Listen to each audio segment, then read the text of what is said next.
नमस्कार, मैं हूं आपके साथ मयंक। आज 24 तारीख है और जंग का 25वां दिन और कहा यह जा रहा है कि डोनाल्ड ट्रंप ने कर दिया है सरेंडर और खामेनेई साहब के ईरान की हुई है बहुत बड़ी जीत। खबरें आपने देखी होगी, डोनाल्ड ट्रंप ने कह दिया है कि ईरान पर जो हमले का प्लान था वो उन्होंने फिलहाल कैंसिल कर दिया है, पोस्टपोन कर दिया है और अब जो है वो बातचीत हो रही है। ऐसे दावे कौन कर रहा है? डोनाल्ड ट्रंप कर रहे हैं, लेकिन ईरान ने साफ कर दिया है किसी तरह की कोई बातचीत नहीं हो रही है और किसी तरह का कोई सीज फायर नहीं होगा। अब सबसे बड़ा सवाल यह कि आखिर डोनाल्ड ट्रंप कैसे घुटने पे आ गए? क्यों यह कहा जा रहा है कि डोनाल्ड ट्रंप ने सरेंडर कर दिया, या डोनाल्ड ट्रंप को यह कहना पड़ गया कि हम जो है वो अभी हमले नहीं करेंगे? मैं आपको सीधा पिन पॉइंट आके 25 वजह बता रहा हूं। आज 25वां दिन है ना जंग का।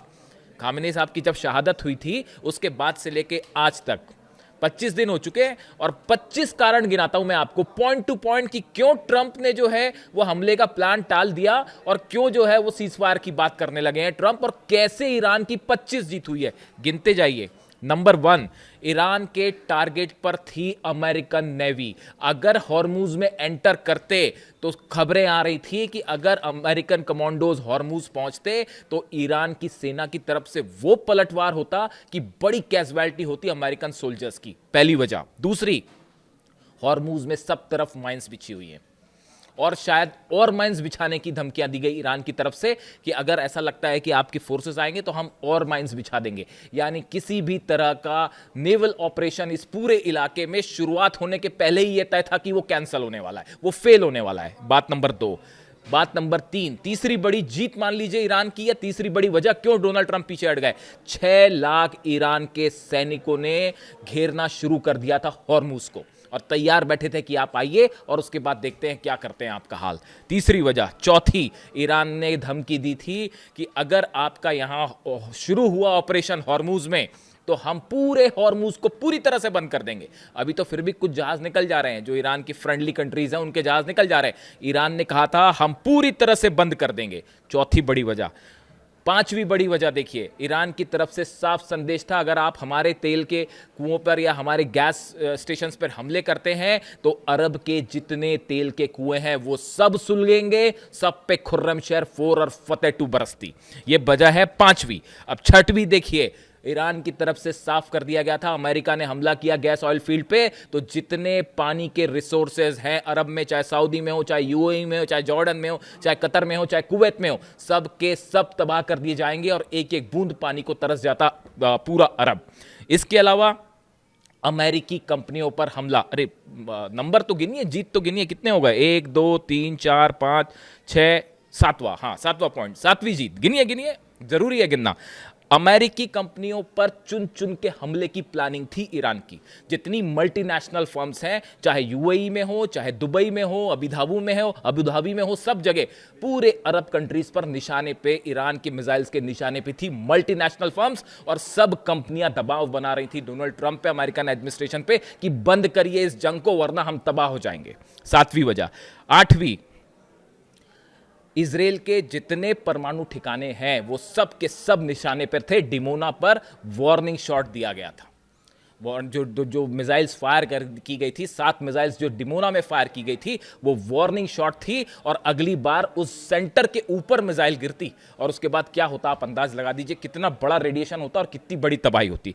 9वीं वजह, ईरान की तरफ से कहा गया था केबल के वायर्स काट दिए जाएंगे। समंदर में जो केबल के वायर्स हैं वो काट दिए जाएंगे। उसका क्या नतीजा होता? पूरा आईटी सेगमेंट, पूरे बैंक, सब कुछ इंफॉर्मेशन, डेटा सब तबाह हो जाता। 9वीं बड़ी वजह। 10वीं वजह, डिएगो गार्सिया सीधा निशाने पे था ईरान के।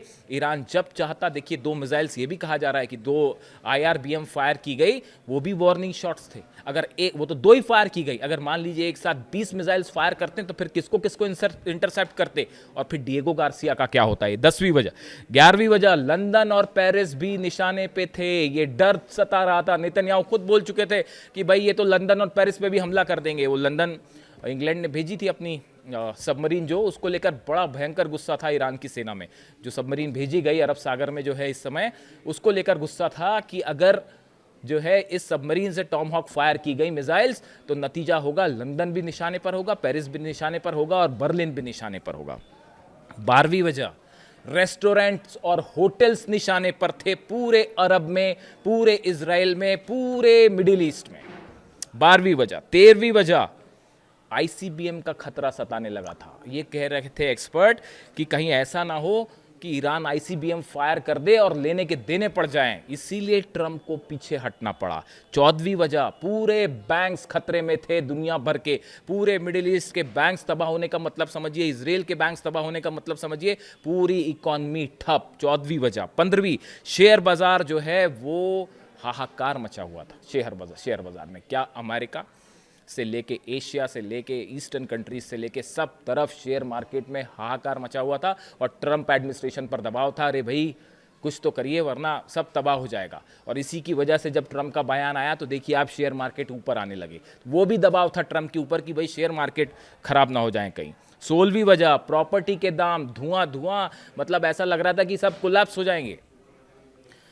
दुबई में, सऊदी में, जितने मिडिल ईस्ट कंट्रीज हैं, अरेबियन कंट्रीज हैं, सब जगह प्रॉपर्टी के दाम कोलैप्स होने शुरू हो गए थे और ऐसा लग रहा था कि ये तो बिल्कुल मिट्टी के भाव आ जाएंगे।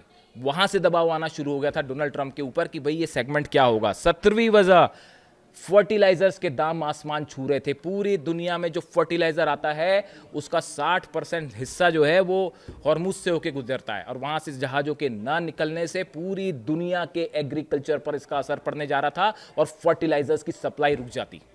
ये डर सता रहा था डोनाल्ड ट्रंप को और ये हो रही थी ईरान की वो जीत कि पूरी दुनिया की इकॉनमी घुटने पे आ रही थी।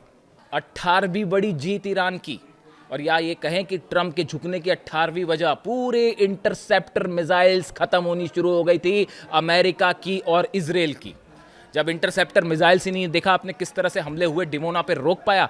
न्यूक्लियर सेंटर वाली अगर सिटी पर हमला हो रहा है और इजराइल नहीं रोक पा रहा है, उसी से समझ लीजिए पूरे इजराइल के आसमान में कब्जा है ईरान का, जो आईआरजीसी बार बार दावा कर रहा था। यह है 18वीं बड़ी जीत ईरान की और 18वां झटका अमेरिका और इजराइल को।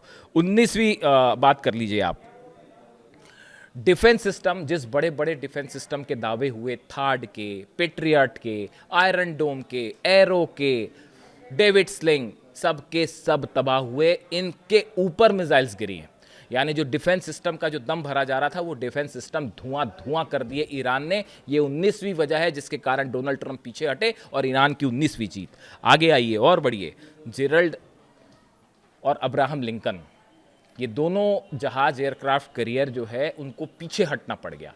जेरल्ड आर फोर्ड और अब्राहम लिंकन के दम पर ये भरा जा रहा था, दम दिखाया जाया जा रहा था अमेरिका की तरफ से कि ये वो जहाज़ हैं, ये तो चलते फिरते जंग के मैदान है और यहाँ से हम भेज के धुआं कर देंगे ईरान को। हालात ये हुए कि जेरल्ड आर फोर्ड खुद धुआं होगा और पता नहीं कहाँ है वो, अब जहाँ भी हैं वो जंग की हालत में नहीं रह कहा जा रहा है, और अब्राहम लिंकन भी पीछे भाग चुके हैं।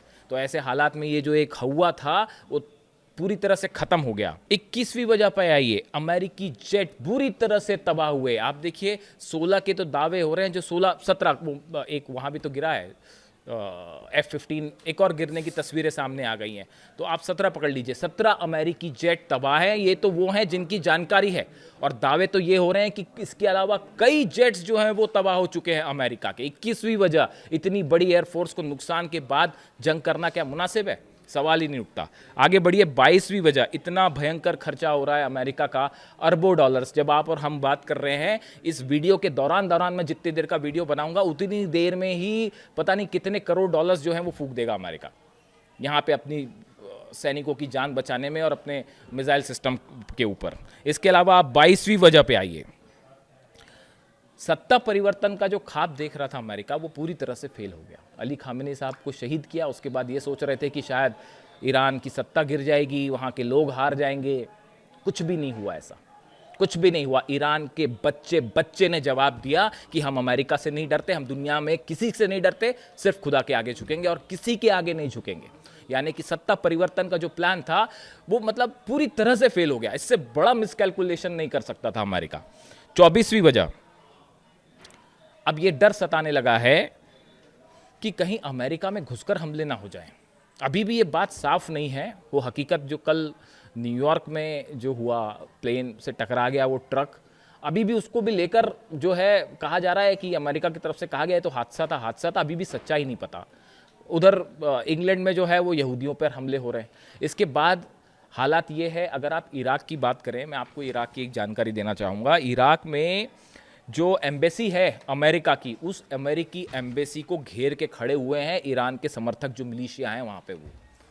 और ये हालात है कि अमेरिकी जो वहाँ पे बचे हुए हैं वो बंधक वाली सिचुएशन में है, और कब ड्रोन गिर जाए, कब मिसाइल गिर जाए, वो तो समझ नहीं पा रहे हैं। तो बड़ी मुश्किल से ये इस तरह की बात कही गई है कि ठीक है हम पूरा छोड़ के जा रहे हैं यहाँ से, हम अपने पूरे सैनिक यहाँ से हटा देंगे, आप 24 घंटे का टाइम दीजिए। हकीकत ये है 24वीं बड़ी वजह कि डर सता रहा कहीं घर में घुस के हमला ना हो जाए। और 5वीं बड़ी वजह, जो अमेरिका के जितने बड़े एडवाइज़र्स हैं, जो ट्रंप के एडवाइज़र्स हैं, उन्होंने कहा अब और ईरान पर हमला मत करिए, वरना जब वो पलटवार करेगा तो फिर कहीं के नहीं रहेंगे, कुछ भी नहीं बचेगा। हकीकत ये है 25 दिन में मैंने आपको 25 जीत गिना दी है ईरान की, और इसमें से एक भी गलत हो तो बताइए। यही बात मैं शुरू से कह रहा था ईरान की मिसाइल्स भारी पड़ेंगी, आज वो भारी पड़ गई। ईरान के ड्रोन्स ने वो हाहाकार मचाया है, वो तो मैं भी आश्चर्यचकित रह गया। वो शाही ड्रोन के बारे में मैंने ना जाने कितने वीडियो बनाए और तमाम चीज़ें, मैं खुद हैरान हूँ। अमेरिका को और इसराइल का तो जो हाल है वो हाल है ही। आप देखिए जो मिसाइल्स IRBM, जब डिएगो गार्सिया पर मिसाइल फायर हो गई, देखिए ये बड़ा मिसकैलकुलेशन हो गया अमेरिका की तरफ से। उन्होंने ईरान की ताकत को समझा ही नहीं, पता नहीं किसकी एडवाइस पर यह हमला हो गया। और उसका जब नतीजा ये है, अब हकीकत अगर आप समझें, इस 25 दिन की जंग की हकीकत समझें, तो ईरान की 25 बड़ी जीत हुई हैं जो मैंने आपको अभी पर गिराई, और ये एकदम सच है। दुनिया का सबसे बड़ा शक्तिशाली कहलाने वाला देश, और साथ में सब देश खड़े हैं। अगर आप टोटल काउंट कर लें तो 22-23, कल मैं देख रहा था कोई चैनल पे चल रहा था, एक टीवी चैनल पे चल रहा था कि बोले 22 देश लड़ रहे हैं ईरान से। वो 22 देश पर भारी पड़ रहा है अकेला ईरान। पूरी दुनिया की इकॉनमी घुटने पर है, गैस पेट्रोल के दाम सब जो है पता नहीं कहाँ आसमान जाएंगे, कुछ पता नहीं। यानी हर तरह से अमेरिका की हार है, इजराइल की हार है। ना सत्ता परिवर्तन हुआ, ना कुछ परिवर्तन हुआ। और देखिए इतने सारे लीडर्स के असैसिनेशन के बाद बेहतरीन वॉर प्लानिंग, मतलब ईरान ने चारों खाने चित कर दिया अमेरिका को। वॉर प्लानिंग कितनी बेहतरीन देखिए। कहाँ तो इस तरह की बातें हो रही थी, लोग मुझसे कह रहे थे अली खामेनी साहब की जब शहादत हुई तो नेक्स्ट डे कह रहे थे यार अब तो कुछ बचा ही नहीं, सब खत्म हो जाएगा। मैंने उनको तभी कहा था कि खामेनी का ईरान है, अभी देखते जाइए आगे आगे क्या होता है। और वही साबित हुआ। आज देखिए, मैंने एक वीडियो में कहा भी था कि देखिए खामेनी साहब, आपका ईरान शान से जीत रहा है। और आज मैं फिर कहना चाहूँगा यही बात कि देखिए खामेनी साहब, आपका ईरान शान से जीत गया है और घुटनों पे है अमेरिका और इजराइल। क्या कहा जाए अब। और आप देखिए अभी, लेकिन इसमें बड़ी सारी चीज़ें हैं, तमाम तरह के दावे आप देखेंगे कि बैकडोर से जो है वो बातें हो रही थी। और कई देश, ये बात सच है कि कई देश मीडिएशन की कोशिश कर रहे थे, ईरान को रोकने की कोशिश कर रहे थे। कई देश शामिल थे, तुर्की भी शामिल था, इजिप्ट भी शामिल था, कतर भी शामिल, कई सारे देशों ने इस तरह की कोशिश की। ईरान ने सबकी बात ठुकरा दी। अब सवाल यह है कि आगे क्या, ये बातचीत वाली बात में कितना दम है। आपको जल्दबाजी में कुछ कंक्लूड करने की ज़रूरत नहीं है। डोनाल्ड ट्रंप की बात, वो अपनी बात से कब पलट जाएं, कोई भरोसा नहीं है। शेयर मार्केट अब ऊपर हो रहा है, हो सकता है सिर्फ इसीलिए बयान दिया हो कि शेयर मार्केट जो है कुछ समझ जाए, आर्थिक नुकसान हो रहा है वो कुछ समझ जाए। क्योंकि अमेरिका में तो हर पॉलिसी शेयर बाज़ार और इसी के हिसाब से चलती है, जो कैपिटलिज्म है। तो ईरान की तरफ से स्टैंड अभी भी यही है कि आपने हमारे सुप्रीम लीडर को शहीद किया, आपने यहाँ पे छोटे छोटे मासूम बच्चों का कत्ल किया। अब आप नतीजा भुगतिए, या तो हम जीतेंगे और या फिर शहीद होंगे। किसी तरह का ना सीज फायर, ना कोई कॉम्प्रोमाइज़। इसके बीच में डोनाल्ड ट्रंप के दावे हैं। अब आप आगे आगे देखते हैं होता है क्या। अभी कुछ कंक्लूड करने की ज़रूरत नहीं है कि ये मामला किस तरफ जा रहा है। तमाम तरह के दावे आपको देखने को मिलेंगे। ईरान की तरफ से स्टैंड साफ है, जंग नहीं रुकेगी, और ये तभी रुकेगी जब ईरान की पूरी तरह से जीत हो जाएगी। और 25 दिन में 25 जीत। और अब तो सवाल ये है कि डोनाल्ड ट्रंप तो भाग खड़े हुए भाई। अब ऐसी स्थिति में नेतन्याहू का क्या होगा, इजराइल का क्या होगा, इजराइल को कौन बचाएगा। अगर ये अमेरिका अपना साजो सामान लेके निकलता बना, तो फिर ईरान के गुस्से से इजराइल को कौन बचाएगा। इस सवाल के साथ मैं छोड़ जाता हूँ आपको, अगला अपडेट फिर लेके आऊँगा। Thank you so much.